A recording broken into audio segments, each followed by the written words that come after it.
नमस्कार।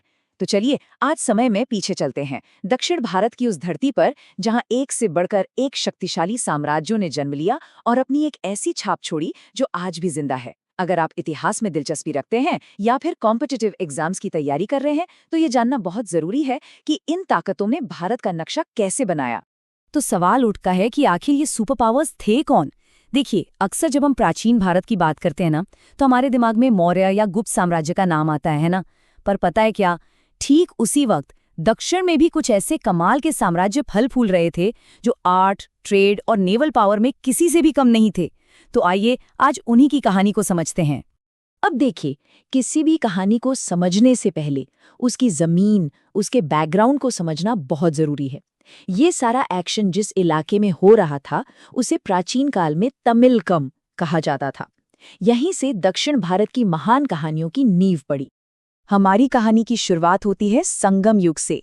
ये एक तरह की गोल्डन एज थी जहां लिटरेचर और कल्चर अपने पीक पर थे। और इस दौर के सुपरस्टार्स थे 3 ताजधारी राजा, वो 3 महान राजवंश जिन्होंने मिलकर तमिलकम पर राज किया। अच्छा, तो ये 3 राजवंश थे, चोल, चेर और पांड्य। हर किसी की अपनी एक अलग पहचान थी। चोलों का शाही निशान था बाघ, चेरों का धनुष और पांड्यों का मछली। और हाँ, ये जो आप टेबल में देख रहे हैं ना, इनके ये निशान और इनकी राजधानियां जैसे उरयूर, वंजी और मदुरै, ये एग्जाम्स में सीधे सीधे पूछे जाते हैं, तो इन्हें याद रखिएगा। चलिए, सबसे पहले बात करते हैं संगम चोलों की। इनका पावर सेंटर था उरयूर, जो अपने कॉटन के ट्रेड के लिए पूरी दुनिया में फेमस था। लेकिन इनके जो सबसे महान राजा हुए, उनका नाम था करिकाल। अब जरा सोचिए, आज से लगभग 2000 साल पहले उन्होंने कावेरी नदी पर एक विशाल डैम बनवा दिया और पुहार जैसा बड़ा पोर्ट सिटी बसाया। उस जमाने की इंजीनियरिंग का क्या कमाल का नमूना रहा होगा ये। अच्छा, चोलों के बाद अब नंबर आता है चेरों का। कहा जाता है कि इन तीनों में ये सबसे पुराने थे। इनके सबसे महान राजा थे सेनगुट्टुवन, जिनकी नेवी का बड़ा दबदबा था।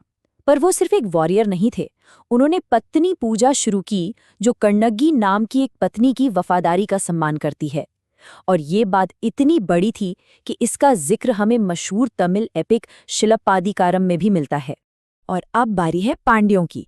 इनकी राजधानी थी मदुरई, जो उस वक्त लिटरेचर और नॉलेज का हब हुआ करती थी। जितनी भी महान तमिल संगम बैठकें हुईं, वो सब यहीं हुई। और सबसे इंटरेस्टिंग बात, ग्रीक एम्बेसडर मेगिस्थनीज ने लिखा है कि पांड्या किंगडम पर महिलाओं का राज था। सोचिए, उस जमाने के हिसाब से कितनी प्रोग्रेसिव बात थी ये। इनके सबसे पावरफुल राजा थे नेडुंजिलियन, जो तलयालंगनम की लड़ाई के लिए जाने जाते हैं। पर देखिए, इतिहास का एक ही नियम है, वक्त बदलता है और पावर भी शिफ्ट होती है। ये टाइमलाइन यही दिखाती है। संगम युग के बाद सीन में एंट्री होती है पल्लवों की। और फिर कहानी में एक जबरदस्त ट्विस्ट आता है जब चोल पहले से भी ज्यादा ताकतवर बनकर वापस आते हैं। तो चलिए, अब बात करते हैं पल्लवों की। इन्हें चट्टानों का जादूगर भी कह सकते हैं, क्योंकि इन्होंने सचमुच पत्थरों में जान डाल दी थी। इनकी बनाई वास्तुकला आज भी लोगों को हैरान कर देती है। पल्लव वंश की शुरुआत की सिंह विष्णु ने और इनकी कैपिटल थी कांची। ये साउथ इंडिया में रॉक कट आर्किटेक्चर के पायनियर थे। मतलब इन्होंने ही सबसे पहले बड़ी बड़ी चट्टानों को काटकर मंदिर बनाने का ट्रेंड शुरू किया। और इनके दरबार में भारवी जैसे महान कवि भी थे, जिनकी रचना किरातार्जुनीयम एक मास्टरपीस मानी जाती है। पल्लवों में जो सबसे महान राजा हुए, उनका नाम था नरसिंहवर्मन प्रथम। आप इनकी ताकत का अंदाजा बस इस बात से लगाइए कि इन्होंने अपने सबसे बड़े दुश्मन चालुक्यों को उनके घर में, मतलब उनकी राजधानी वातापी में घुसकर हराया। और इस जबरदस्त जीत के बाद उन्होंने टाइटल लिया वातापी कोंड, जिसका मतलब है वातापी को जीतने वाला। महाबलीपुरम आज जो एक आर्किटेक्चरल वंडर है, उसका क्रेडिट इन्हीं नरसिंहवर्मन प्रथम को जाता है। सोचिए, एक ही पत्थर को तराश कर पूरा का पूरा मंदिर बना दिया, जिन्हें हम रथ मंदिर कहते हैं। और दुनिया के सबसे बड़े ओपन एयर रॉक रिलीफ में से एक अर्जुन की तपस्या भी यही है। आर्ट एंड कल्चर के लिहाज से ये सारे पॉइंट्स एग्जाम के लिए बहुत ज्यादा इंपॉर्टेंट है। और अब कहानी में होती है चोलों की ग्रैंड री एंट्री। लेकिन इस बार वो पहले जैसे नहीं थे। इस बार वो एक छोटे मोटे राज्य नहीं, बल्कि एक विशाल साम्राज्य के तौर पर लौटे, जिन्हें हम इंपीरियल चोल कहते हैं। और इस जबरदस्त साम्राज्य के आर्किटेक्ट कौन थे? वो थे महान राजराजा प्रथम। कह सकते हैं कि उन्होंने ही वो बुनियाद रखी जिस पर इंपीरियल चोलों की पूरी शानदार इमारत खड़ी हुई। राजराजा प्रथम सिर्फ एक महान योद्धा नहीं थे, बल्कि एक शानदार एडमिनिस्ट्रेटर भी थे। देखिए उन्होंने क्या क्या किया। पूरे साम्राज्य की जमीन का सर्वे करवाया, एक ऐसी पावरफुल नेवी बनाई जिसका समुद्र पर राज था, और श्रीलंका का नॉर्दर्न पार्ट भी जीत लिया। और हाँ, तंजावुर का वो शानदार बृहदेश्वर मंदिर, वो उन्हीं की शिव भक्ति और ताकत का जीता जागता सबूत है। तो अगर राजराजा प्रथम ने नींव रखी, तो उनके बेटे राजेंद्र प्रथम ने उस इमारत को आसमान तक पहुंचा दिया। उनकी मिलिट्री जीत इतनी जबरदस्त थी कि जाने माने हिस्टोरियन V.A. स्मिथ ने उन्हें दक्षिण का नेपोलियन तक कह डाला। राजेंद्र प्रथम के कारनामे तो वाकई यकीन से परे हैं। उन्होंने सिर्फ पूरा श्रीलंका ही नहीं जीता, बल्कि अपनी आर्मी को लेकर उत्तर में गंगा नदी तक पहुंच गए।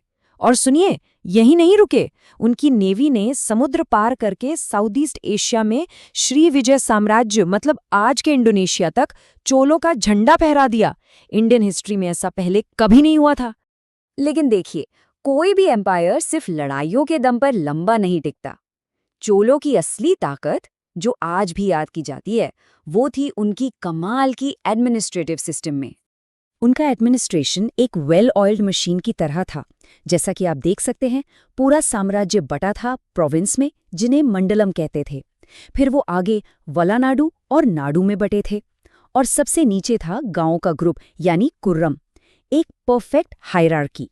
पर चोल एडमिनिस्ट्रेशन की सबसे क्रांतिकारी, सबसे कमाल की बात थी उनका लोकल सेल्फ गवर्नमेंट का सिस्टम। आप सोच भी सकते हैं, आज के पंचायती राज जैसा सिस्टम हजारों साल पहले था। गांवों की अपनी असेंबली होती थी और सभा। ये लोग इलेक्शन से अपनी कमिटियां यानी वारियम चुनते थे, जो टैक्स कलेक्शन से लेकर न्याय तक सब कुछ संभालती थी। उस जमाने के हिसाब से ये एक कमाल की डेमोक्रेटिक व्यवस्था थी। अच्छा, एग्जाम्स के लिए ये स्लाइड बहुत इंपॉर्टेंट है। चोल काल की कुछ खास टर्म्स, खासकर जमीन के दान से जुड़ी हुई, बार बार पूछी जाती हैं।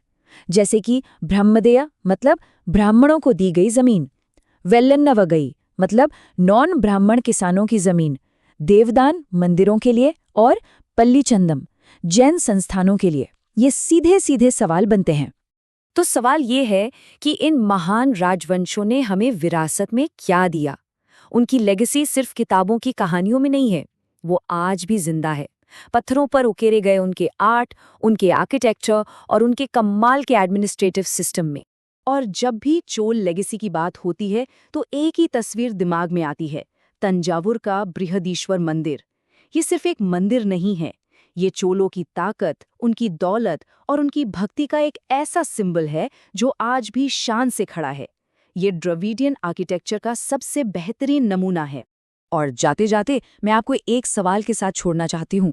क्या आपको लगता है कि आज की हमारी मॉडर्न गवर्नेंस चोलों के उस हजारों साल पुराने लोकल एडमिनिस्ट्रेशन से कुछ सीख सकती है?